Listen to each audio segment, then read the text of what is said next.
नमस्कार दोस्तों। आज हम आपको राहु ग्रह से संबंधित कुछ जानकारी देंगे। देखिए, राहु आपकी कुंडली में किस स्थिति में है, किस पोजीशन में है, किस भाव में है, उसके अंशों में वो कितना है, मित्र के साथ, शत्रु के साथ, ये तो आपके जन्मचक्र से पता चल जाता है। बहुत सारे लोग हैं जो किसी भी जैसे परेशान होते हैं, किसी एस्ट्रोलॉजर के पास जाते हैं तो वो कहते हैं कि भैया राहु के उपाय कर लो, आपका राहु खराब चल रहा है।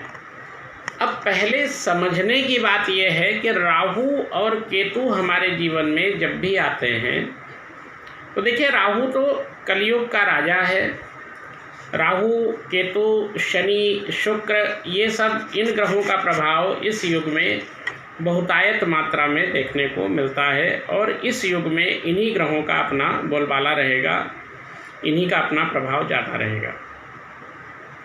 पहले आप ये समझ लीजिए कि राहु हमारी कुंडली में कैसा है। इसके लिए किसी योग्य ज्योतिषी से परामर्श लें और ये पता करें कि हमारा राहु कैसा है। राहु के जो उपाय जनरली लोग बताते हैं, जैसे राहु की महादशा चल रही तब भी वही उपाय बता दिए, अंतर्दशा चल रही तब भी वही बता दिए, राहु अच्छा है तब भी वही उपाय बता दिए, राहु बुरा है तब भी वही उपाय बता दिए। तो ये सब करने से कई बार हमको हानि भी प्राप्त होती है। कई बार कई जगहों पे हमें राहु को अपने से दूर करना है, वो उपाय कर रहे हैं तो वो उपाय हम कर लेते हैं, जबकि हमारा राहु हमें हमारे अच्छे घरों में होता है। अगर राहु को हमें बढ़ाना हो तो वो उपाय हम नहीं करते, बल्कि हम राहु को दबा देते हैं। अब अगर हम राहु को दबाने वाले उपाय करेंगे तो अगर राहु हमारे जन्मपत्र में कोई राजयोग बना रहा है, कोई व्यापारिक वृद्धि दे रहा है, कोई उन्नति से संबंधित अगर कोई उपाय कोई जानकारी दे रहा है, या ऐसी पोजीशन में बैठा है जो किसी भी ग्रह के साथ बैठ करके कोई ऐसा योग बना रहा है जो हमारी सफलता के लिए बहुत ही महत्वपूर्ण योग है, उस समय अगर आप राहु के उपाय कर लेंगे तो राहु के दबाने के अगर आपने उपाय कर लिए तो राहु आपका दब जाएगा। और राहु के दबने के साथ साथ आपकी सारी ऊर्जा, सारी उन्नति और सारे जो भी लाभदायक स्थिति राहु देने वाला होता है वो भी सारी चीज़ें दब जाएंगी। तो पहले तो ये समझना है कि राहु हमारी कुंडली में अच्छा है, बुरा है, सामान्य अवस्था में है, क्या स्थिति है। ये जानकारी आपको किसी भी जानकार व्यक्ति से, किसी एस्ट्रोलॉजर से मिलकर प्राप्त हो सकती है। हालांकि इसके लिए मैं आगे एक वीडियो बनाऊंगा तो आप देखिएगा तो आपको जानकारी मिल जाएगी। आज हम बात करते हैं राहु के 3 प्रकार के उपाय के। देखिए, अगर किसी व्यावसायिक वर्ग, कोई बिजनेसमैन है, उसका अगर राहु खराब है तो उसके उपाय अलग होंगे। कोई अगर हाउसवाइफ, घरेलू कोई महिला है, उसका राहु खराब है तो उसका एक अपना मेंटल लेवल है, वो उस विषय में विचार करेगी कि भाई हमारा पति के साथ रिलेशन अच्छा हो जाए, मेरे बच्चे पढ़ने लगें, किसी की नज़र न लगे, स्वास्थ्य हमारा ठीक रहे, घर में एक अच्छा वातावरण रहे।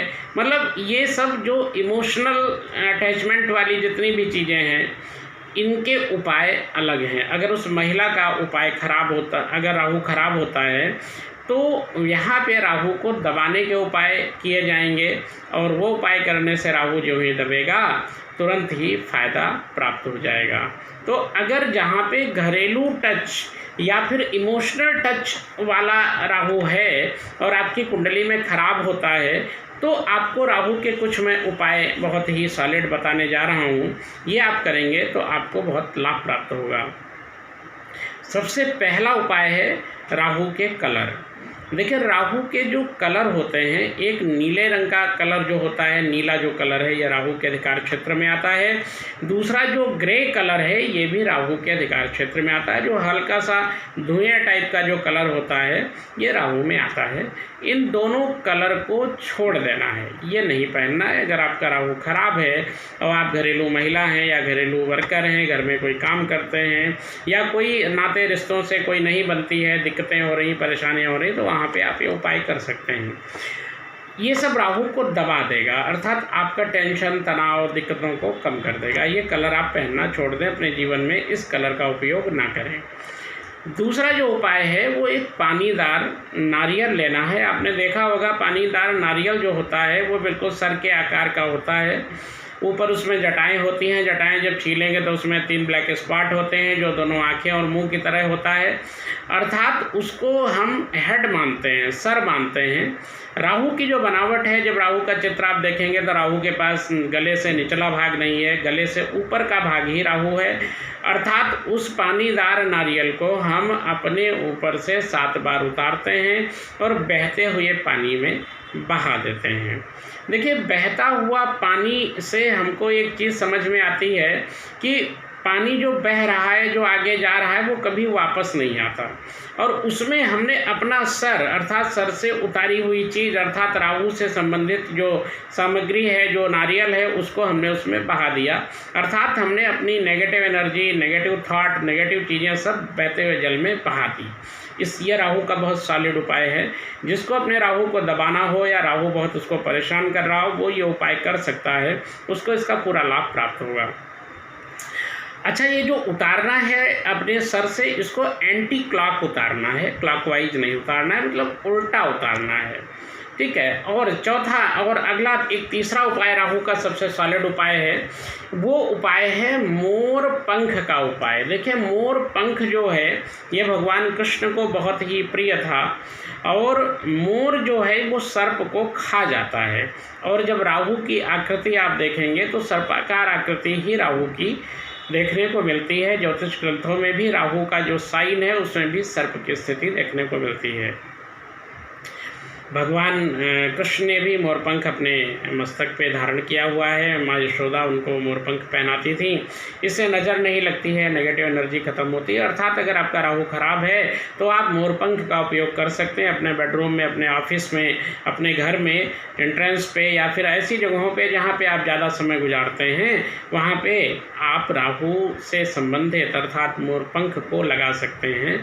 इससे आपको बहुत ही फ़ायदा देखने को मिलेगा। तो ये उपाय हो गए जो जहाँ पे इमोशनल टच है, जो घरेलू जो काम करने वाले लोग हैं या महिलाएं हैं, उनके लिए ये उपाय बहुत ही कारगर होते हैं। अब हम बात करते हैं, अगर राहु हमारी जन्मपत्री में कोई राजयोग बना रहा है, बहुत ही ऐसी पोजीशन में जो हमारे व्यापार को बढ़ाता है, हमें नेता बना रहा है, मंत्री बना रहा है, कोई इंडस्ट्रियलिस्ट बना रहा है, और जीवन में हमको आगे ले जाने में सक्षम है, तो वहाँ पे राहु को हमको बढ़ाना है।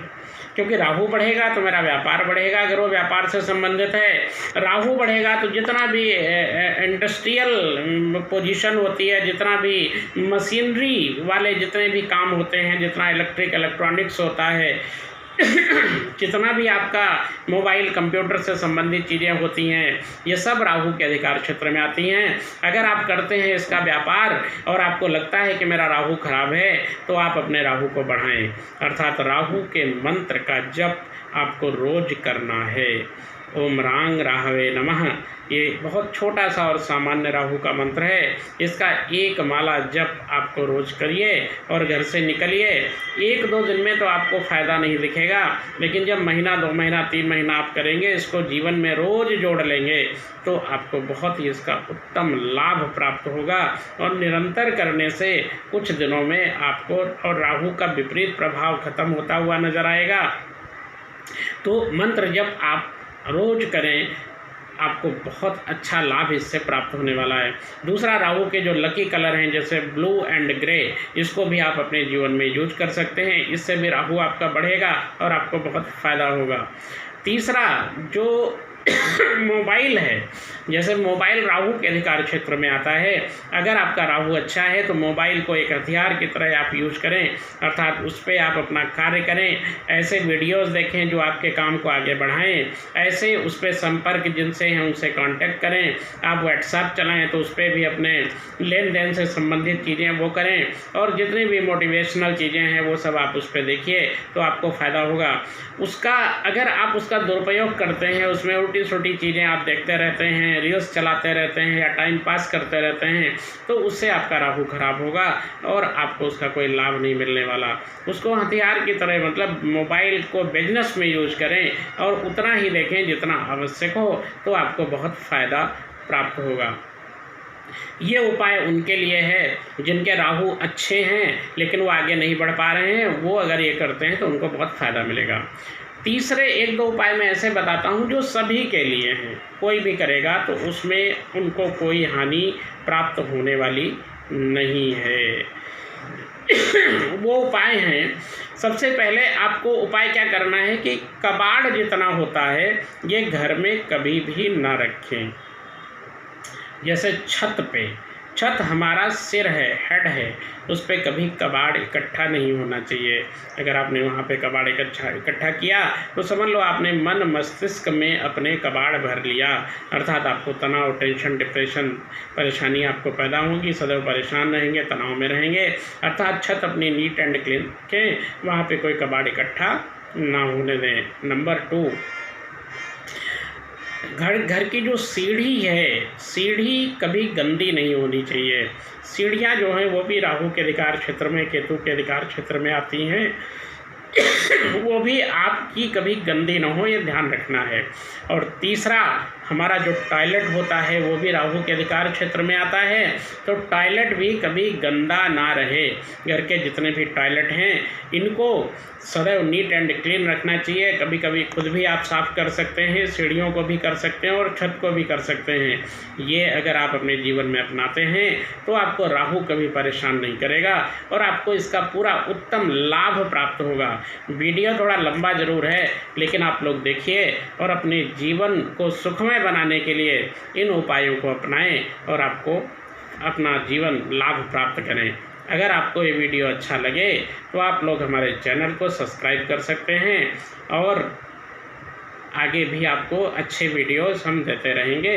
राहु सीरीज़ में भी कई सारे वीडियोस हम बनाएंगे जो आपको मिलेंगे। जय श्री राम, नमस्कार।